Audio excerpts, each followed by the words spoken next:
Quando esse livro foi publicado, em 1932, o padre Júlio Maria de Maiumirim, de Minas, ele tinha esse jornal O Lutador.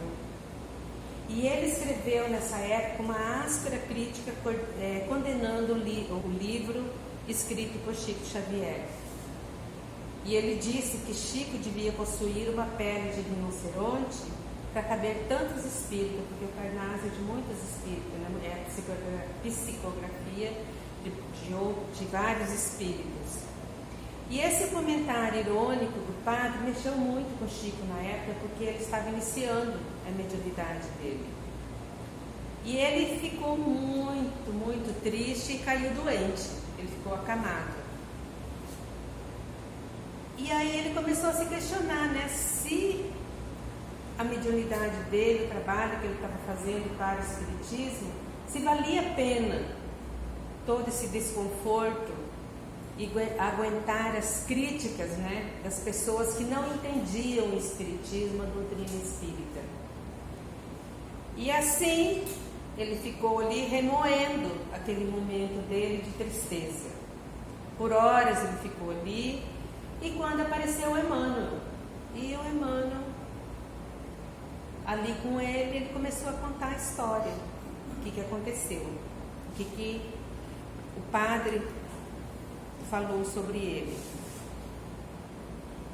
E aí foi assim a conversa dos dois. Ele achou que o Emmanuel fosse dar razão para ele, né? Mas não, o Emmanuel estava com uma severa fisionomia ali, né? E falou assim para ele: mas eu não vejo razão para solenizar esse assunto, para dar tanta importância para esse assunto, para essa crítica, né? Que ele estava se sentindo tão afligido ali naquele momento. Aí ele disse, o Chico: entretanto, o senhor está vendo, o padre disse que eu tenho uma pele de rinoceronte. E o Emmanuel respondeu: se não tem, precisa ter. Porque se você quiser cultivar uma pele muito frágil, cairá sempre com qualquer alfinetada. E não seria possível a viagem da mediunidade nos caminhos do mundo. Até aqui é uma lição que Chico está trazendo para nós e Emmanuel, de que nós estamos sujeitos a sofrer críticas aqui na Terra, nessa encarnação. Muitas vezes nós fazemos o nosso melhor, nós pensamos estar agindo de forma mais positiva possível para uma situação, para uma pessoa, outra dificuldade e problemas que acontecem conosco. Mas mesmo assim, por mais que a gente pense que está fazendo as coisas certas, a crítica vai existir, porque nós não vamos atender 100% das pessoas, assim como Jesus Cristo, que era um Espírito iluminado, não conseguiu, né? E nós levamos ele até a cruz. Contudo, Chico disse ainda, temos o nosso brio, a nossa dignidade. É o que nós pensamos também quando nós recebemos crítica. Nós temos o nosso brio, nós temos a nossa dignidade. Como que falam isso de mim, né? Então a gente pensa assim também. E é difícil viver com um desrespeito público. Então quando nós somos ofendidos, nosso orgulho é ofendido, nós achamos que o outro nos criticou e isso foi um desrespeito. Mas não é nada mais daquilo que ele pensa. É verdade? Para ele é uma verdade para ele, como no caso do padre. Para o padre era uma verdade porque ele tinha outras crenças. Né? Para o Chico, para nós espíritas, é uma verdade porque nós acreditamos no trabalho do Chico. Mas ele era novo, estava começando. Foi então que o Emmanuel fitou com mais firmeza e exclamou: escute, se Jesus, que era Jesus, saiu da terra pelos braços da cruz, você que está esperando uma carruagem para viver entre os homens, nós percebemos que Jesus, o Espírito iluminado, saiu daqui da terra pregado numa cruz, desencarnou assim. E quando ouviu a pergunta, o Chico levantou-se de um pulo e começou a reajustar-se. E o que acontece conosco? Quando nós temos alguém que nos desperta para as coisas que estão acontecendo na nossa vida, que provavelmente a gente está indo por um caminho que é aflitivo para nós, se a gente encontra essa pessoa, como o Chico encontrou o Emmanuel, mas pode ser uma pessoa de encarnado para encarnado, quando nós encontramos essa pessoa, elas nos diz alguma coisa, cabe a nós ressignificar a nossa vida ou não. No caso de Chico, ele resolveu se reajustar. E nós o que fazemos? Mantemos a nossa opinião, a forma como nós acreditamos, para que muitas vezes achamos não querer dar razão ao outro. E isso que é o triste aqui na Terra, porque todos nós vivemos nesse ambiente de crítica, de fala de um para o outro. Nós vivemos assim. E nós nos ofendemos muito facilmente. Nós perdemos tempo nessa reencarnação acreditando que ainda nós somos os mais certos, os mais corretos, os verdadeiros conhecedores das situações.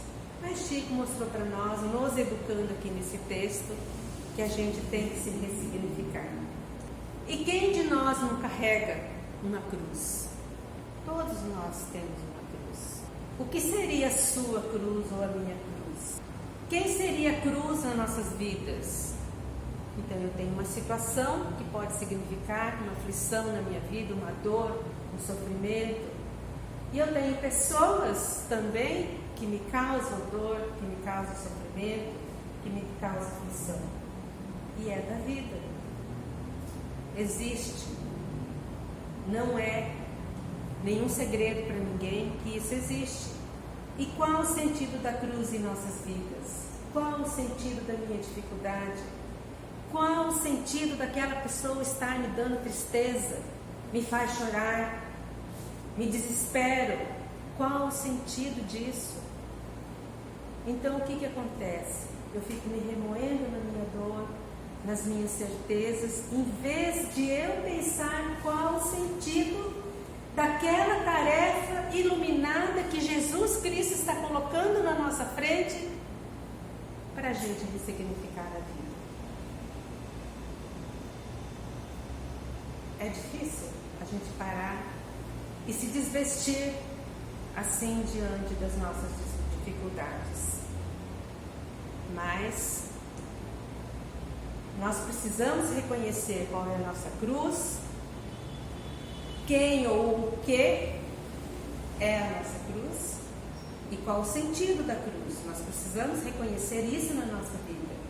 Nós precisamos experimentar essas dores, esses sofrimentos, essas aflições e suportar, ser resignados quando não conseguimos mudar. Isso serve tanto para a tristeza como para a alegria. Nós precisamos entender até as nossas alegrias, porque isso é um dom divino. Mas por que eu estou tendo esse privilégio de ter alegria e felicidade? Eu preciso entender isso também. Assim eu vou poder ressignificar as minhas dificuldades, compreendendo as minhas alegrias, porque se eu estou alegre e feliz, é porque eu passei por um momento difícil. Eu passei por uma tristeza, eu trabalhei duramente, arduamente para conseguir aquela felicidade. Tanto na alegria como na tristeza, nós temos que reconhecer, experimentar e suportar. Então a cruz, ela é uma oportunidade nesse mundo de provas e expiações. Então o Espiritismo traz para nós esse novo olhar de que a cruz para nós é uma oportunidade de crescimento, de melhoria. A expiação é a quitação das nossas dívidas do passado, de outras encarnações, que muitas vezes nós não entendemos as aflições, as dificuldades, ou o convívio com aquelas pessoas que nos trazem dificuldade, nós não entendemos aqui, agora. Mas ela pode ser lá de trás. Tem um reflexo lá de trás. Nós não estamos juntos ou não estamos numa situação por nada. E as provas é a transformação e a elevação espiritual. Então, sermos capazes de reconhecer e ressignificar as nossas dificuldades. Então, tudo vem para nos ensinar. E isso tudo acontece tanto no plano físico como espiritual. Não adianta eu pensar que eu vou desencarnar e que vai melhorar. Não vai. Eu não mudo porque eu estou deixando essa veste aqui na Terra. Estou saindo daqui como sou. Então eu não vou mudar. Então tudo que acontece comigo agora e como eu sair daqui, eu vou continuar sendo. Jesus nos coloca esse exemplo do mundo material com o mundo espiritual quando ele surge para os apóstolos em Jerusalém. Aqui nessa foto é quando ele já está desencarnado. Então os dois mundos existem. Essas pessoas que estão ao lado dele ainda estão encarnadas. Então se eles não ressignificarem a vida deles, eles vão do mesmo jeito que são aqui na Terra, como Jesus saiu e continuou iluminado como ele é. Nos dois planos da vida não há conquista sem esforço, sem trabalho. Nós trabalhamos arduamente para conquistar as nossas coisas materiais aqui na Terra. Então precisamos trabalhar também arduamente para nos melhorarmos, nos ressignificar, trabalhar a nossa mente, as nossas emoções, os nossos comportamentos, as nossas atitudes.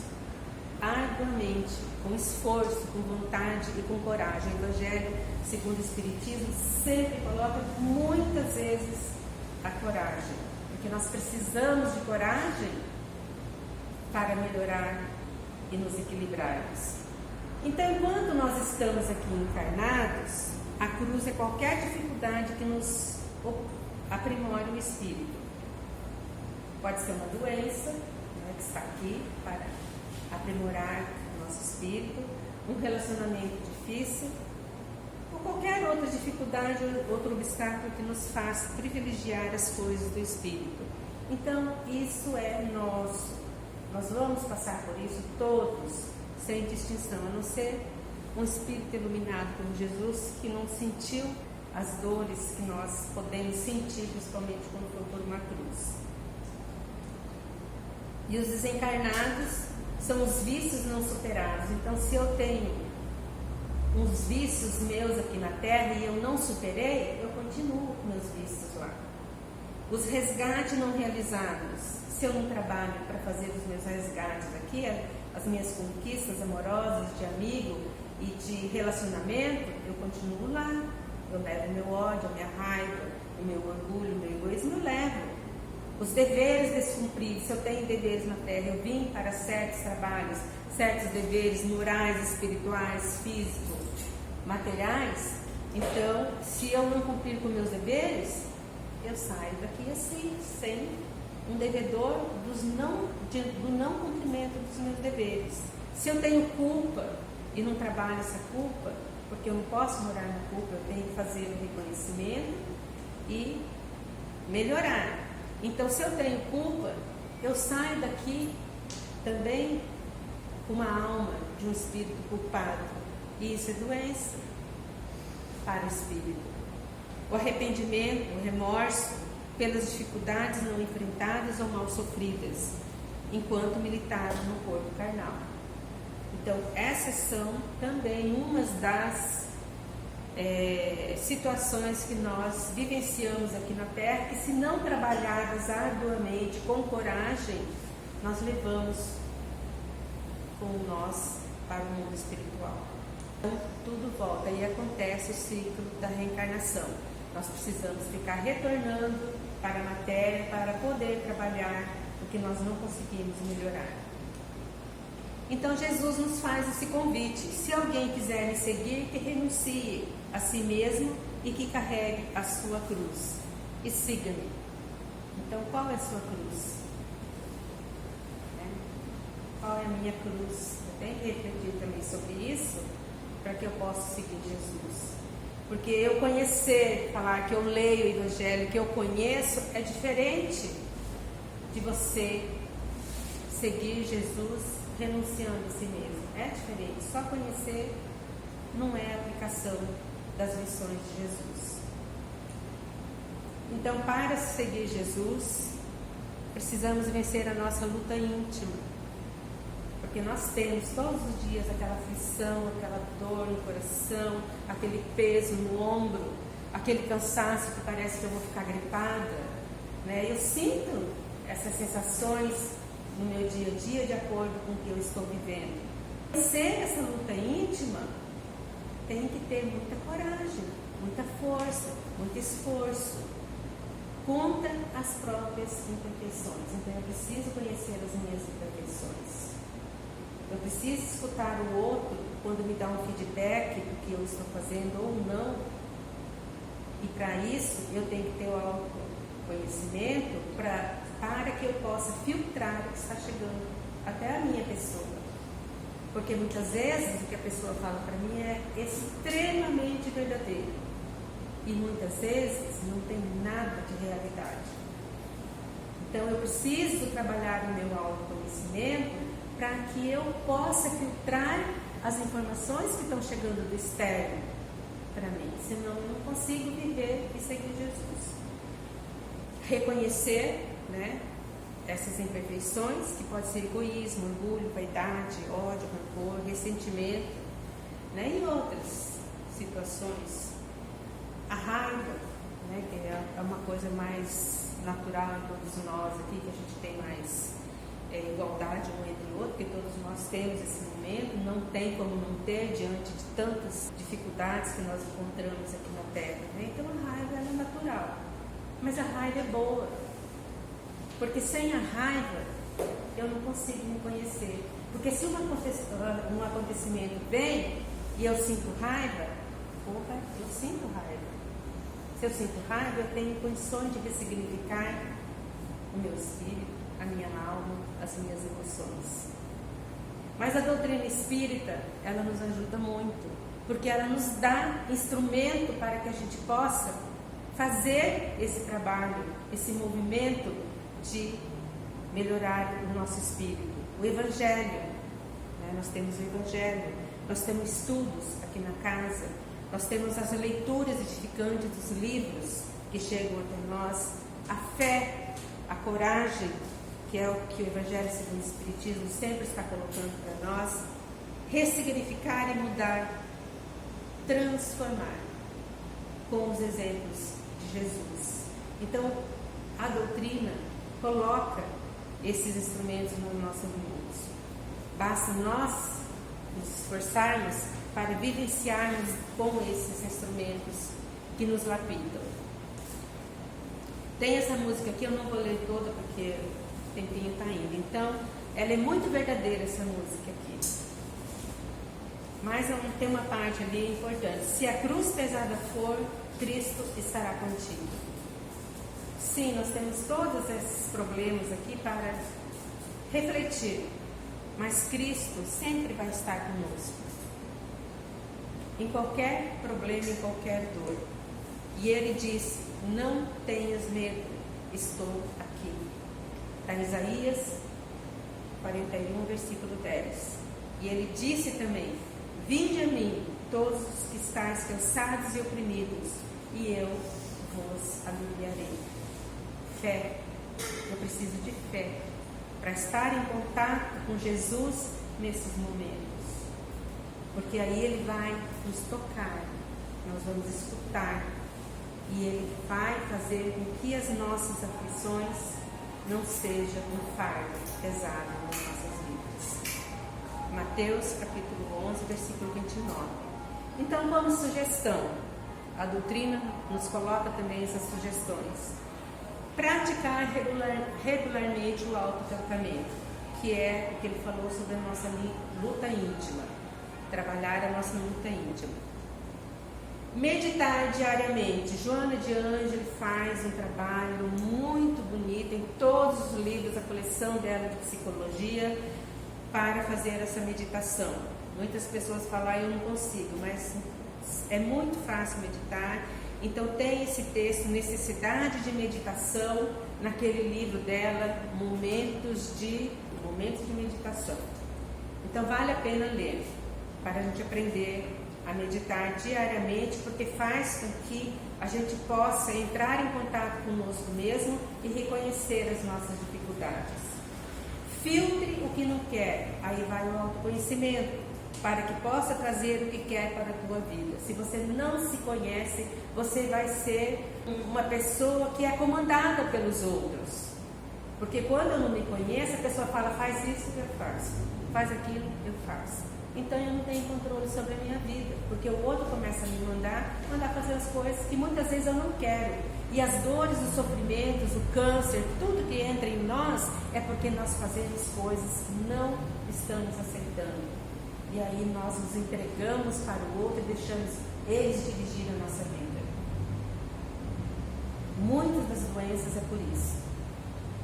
Por esse motivo e por nos compararmos com outras pessoas. Essas comparações, elas não são boas quando elas não são exemplos de vida para nós. Muitas vezes você olha para uma pessoa, acha que ela é cheia de hábitos positivos e intimamente não é.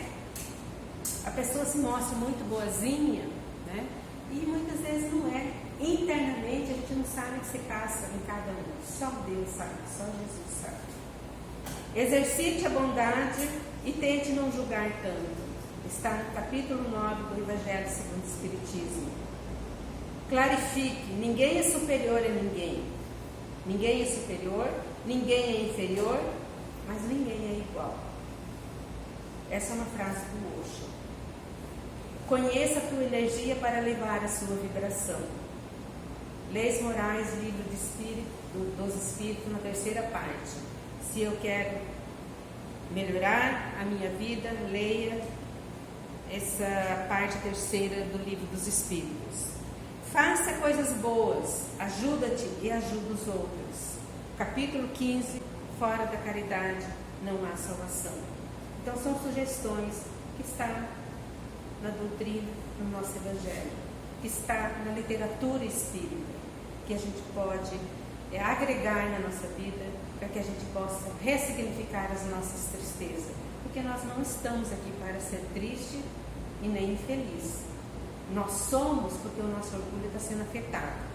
Agora, quando eu compreender que as minhas tarefas, minhas dificuldades são para eu vencer os meus hábitos que ainda não estão equilibrados, aí eu vou trabalhar para ressignificar e não ficar morando naquela dor. Então, se eu quero ser feliz, depende de mim.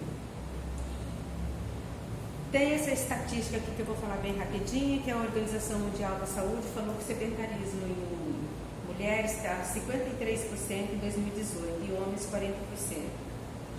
A Organização Pan-Americana de Saúde fala que a depressão no Brasil em 2019 estava em 9,3%. Ansiedade 7,5%, e o mais ansioso do mundo é o país do Brasil, com 18 milhões de brasileiros. E a vida religiosa no Brasil, 89% tem uma crença em um poder superior, independente de religião. Brasil no topo do ranking de 26 países elaborado pela Ipsos.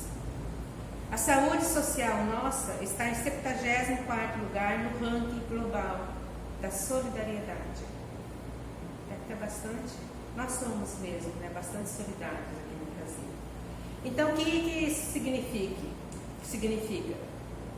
Para que a gente seja grato à oportunidade de poder ressignificar as nossas dimensões física, mental, social e espiritual. Vamos ressignificar a nossa vida para a gente não ser mais uma estatística. Sejamos gratos porque a cruz que carregamos é o que dá sentido à nossa vida. O que seria de nós se flutuássemos no espaço sem objetivos e sem direção? Então nós precisamos das nossas alegrias e das nossas tristezas. Muita paz.